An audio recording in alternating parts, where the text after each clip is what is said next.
ढेंकीकुट बजार में filaria बटिका बंटन।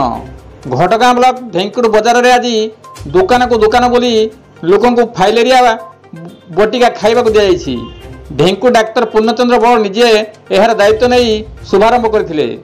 सांबादिक Kavindra Raut, BJP नेता रामचंद्र साहू एवं कृष्णचंद्र बारी को फाइलेरिया बटिका खाइबा दी। यापर बजार में बुली बुली समस्त को यही बटिका खाइबा दी जाउछि। एथिरे स्वास्थ्य परिदर्शक अरूपानंद सेठी, एएनएम लिकिना बड़, आशाकर्मी प्रमुख उपस्थित थे। कविंद्र राउत की रिपोर्ट, केडी न्यूज।